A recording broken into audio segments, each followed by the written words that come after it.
Assalamualaikum warahmatullahi wabarakatuh.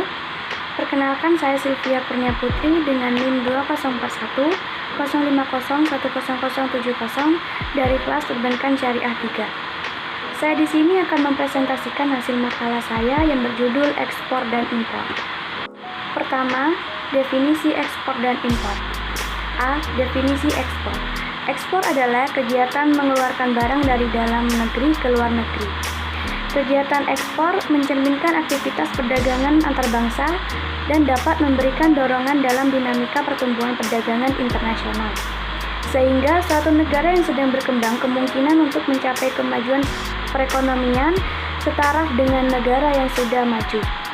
Faktor terpenting yang menentukan ekspor adalah kemampuan dari negara tersebut untuk mengeluarkan barang yang dapat bersaing dalam pasar luar negeri. Ekspor akan secara langsung mempengaruhi pendapatan nasional. B. Definisi impor. Impor adalah kegiatan memasukkan barang dari luar negeri ke dalam negeri. Impor dapat diartikan juga membeli barang-barang dari luar negeri sesuai dengan ketentuan pemerintah yang dibayar dengan menggunakan valuta asing. Konsep impor berasal dari adanya kegiatan dalam perdagangan internasional terkait dengan adanya jual beli barang yang dilakukan lintas negara. Proses impor umumnya adalah tindakan memasukkan barang atau komoditas dari negara lain ke dalam negeri.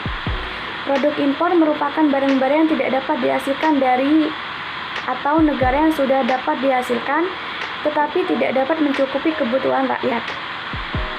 Ada beberapa alasan mengapa dilakukan kegiatan impor.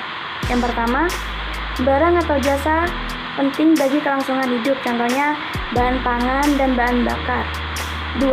Barang atau jasa diinginkan masyarakat namun tidak tersedia di dalam negeri, contohnya pakaian, sepatu. 3. Barang atau jasa yang dibutuhkan atau diinginkan akan lebih murah dan lebih efisien jika dibeli dari luar negeri ketimbang diproduksi dalam negeri.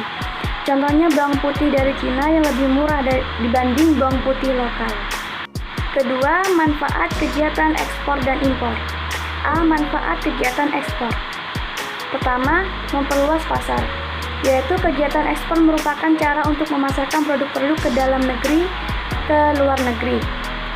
Adanya kegiatan ekspor, produk yang dihasilkan di dalam negeri tidak hanya dikonsumsi oleh penduduk dalam negeri. 2. Menambah devisa. Kegiatan ekspor memungkinkan eksportir dalam negeri memasarkan produknya ke luar negeri. Transaksi ekspor ini dapat menambah devisa negara yang merupakan salah satu sumber penerimaan negara. 3. Memperluas lapangan pekerjaan. Dengan semakin banyaknya ekspor, maka produksi yang dihasilkan akan semakin banyak. Peningkatan jumlah produksi akan meningkatkan penyerapan tenaga kerja. B. Manfaat kegiatan impor. Manfaat melakukan kegiatan impor menurut Sutirno. Yang pertama, memperoleh barang dan jasa yang tidak bisa dihasilkan. Setiap negara memiliki sumber daya alam yang berbeda. Sumber daya alam tertentu kadang belum tentu bisa diperoleh di negara lain. Maka pentingnya impor yaitu untuk mendapatkan barang yang tidak bisa dihasilkan sendiri. Yang kedua, memperoleh teknologi modern. Biasanya negara berkembang masih menggunakan teknologi yang sederhana dan jauh berbeda dengan negara yang maju sudah menggunakan teknologi yang canggih. Dengan adanya kegiatan impor, maka dapat digunakan untuk mengadopsi teknologi modern dan bertukar informasi. Ketiga, memperoleh bahan baku. Bahan baku yang diperlukan untuk keperluan produksi kadang tidak bisa didapatkan di dalam negeri. Jadi, dengan adanya kegiatan impor dapat membantu memperoleh bahan baku untuk keperluan produksi. 3. Faktor-faktor penentu ekspor dan impor. 1. Selera konsumen.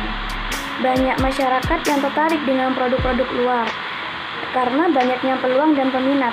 Maka muncul pelaku ekspor dan impor memperluas jangkauan pasar dengan melakukan ekspor impor barang. 2. Kurs nilai tukar mata uang domestik. Nilai tukar mata uang juga dapat menentukan terhadap jumlah mata uang domestik yang diperlukan untuk membeli sejumlah mata uang asing. Ketiga, tambahan biaya selama proses impor dan ekspor. Karena produk yang sudah masuk ke Indonesia harus mengalami banyak proses dan banyak beban-beban biaya yang akan mempengaruhi harga jual. 4. Harga yang ditawarkan di dalam dan di luar negeri. Seperti yang sudah dibahas sebelumnya, bahwa harga yang ditawarkan di dalam dan di luar negeri akan berbeda. Bagi pelaku ekspor dan impor, hal tersebut sudah wajar. 5. Pendapatan konsumen. Jika suatu daerah berpenghasilan kecil, maka produk yang masuk pun juga produk-produk yang sesuai dengan penghasilan mereka. Berlaku juga sebaliknya. 6. Kebijakan pemerintah terhadap perdagangan internasional atau ekspor dan impor. Dan terdapat banyak aturan saat memutuskan untuk menjalankan bisnis ekspor dan impor.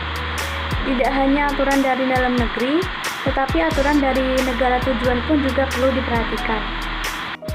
Yang keempat, ekspor dan impor dalam sistem ekonomi Islam.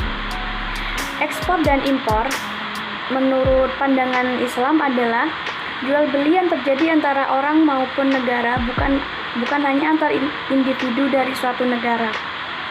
Tujuan dengan adanya perdagangan internasional yaitu agar terjadi proses pertukaran barang dan jasa serta elemen produksi lainnya ke beberapa negara untuk mencapai keuntungan bagi berbagai pihak yang melakukannya. Dalam sejarahnya, ekspor dan impor menurut Islam yaitu perdagangan yang hebat tak tertandingi. Dalam sejarahnya tidak ada ekspor dan impor sebagaimana dilakukan oleh umat Islam pada masa lampau. Ekspor dan impor dalam Islam merupakan masalah muamalah dan maqasid untuk kemaslahatan manusia. Jadi sebelum teori perdagangan internasional ditemukan di Barat, Islam telah menerapkan konsep-konsep perdagangan internasional. Sekian presentasi dari saya.